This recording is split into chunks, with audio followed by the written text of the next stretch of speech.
আমরা আজকে যে আশাব্যঞ্জক কথাবার্তা বলছি যে 10 লক্ষ 15 লক্ষ লোক সমাগম হবে, যদি আজকে আল্লামা দেলোয়ার হোসেন সাঈদী আজকের এই মাঠে তাফসির করার জন্য আল্লাহ তাআলা সুযোগ দিতেন, তাহলে আমরা যা চিন্তা করছি তার 2 গুণ 3 গুণের বেশি লোকে লোকারণ্য হতো। তো তারপরেও আলহামদুলিল্লাহ আল্লাহ তাআলা আল্লামা দেলোয়ার হোসেন সাঈদী যেহেতু দুনিয়াতে নেই, আল্লাহ তাআলা ওনাকে জান্নাতুল ফেরদৌস নসিব করুক। আল্লামা দেলোয়ার হোসেন সাঈদী এই কোরআনের চর্চা করার মধ্য দিয়ে ওনাদের শিষ্য তৈরি করে গিয়েছেন।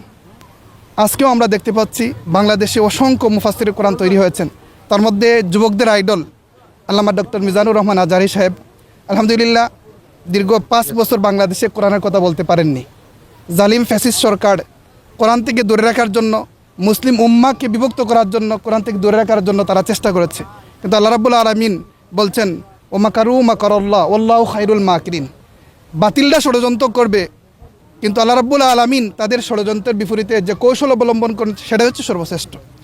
আল্লাহ রাব্বুল আলামিন আমাদেরকে সেই সুযোগটুকু দিয়েছেন। আবারও ডক্টর মিজানুর রহমান আজহারী সাহেব যুবকদের আইডল, বাংলাদেশের যুবকদের আইডল, আঞ্জুমানে খেদমতে কোরআন সিলেটের উদ্যোগে আয়োজিত 9, 10 এবং 11 জানুয়ারিতে যে ঐতিহাসিক তাফসিরুল কোরআন মাহফিল অনুষ্ঠিত হবে, এই মাহফিলে উনি 11 তারিখ এই মাহফিলে অংশগ্রহণ করবেন ইনশাআল্লাহ। আল্লামা সাঈদী রাহিমাহুল্লাহর স্মৃতি বিজড়িত আঞ্জুমানে খেদমতে কোরআনের যে তাফসির মাহফিল, সেটা অনেক দিন বন্ধ ছিল আওয়ামী ফেসিবাদের কারণে। অনেক দিন পরে এই সিলেটের মাটিতে সেই মাহফিল হতে যাচ্ছে এবং আমরা দেখতে পাচ্ছি এখানে এমসির মাঠে বিশাল পরিসরে করা হচ্ছে।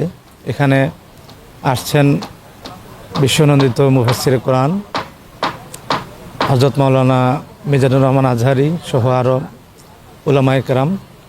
তো এই আয়োজনকে কেন্দ্র করে সম্পূর্ণ সিলেট বিভাগেই একটি উৎসব মুখর পরিবেশ বিরাজ করছে এবং আমাদের ধারণা যে স্মরণকালের সবচেয়ে বেশি মানুষ সম্ভবত এখানে আসবেন এবং আজহারী হুজুরের ওয়াজ শুনতে আসবেন।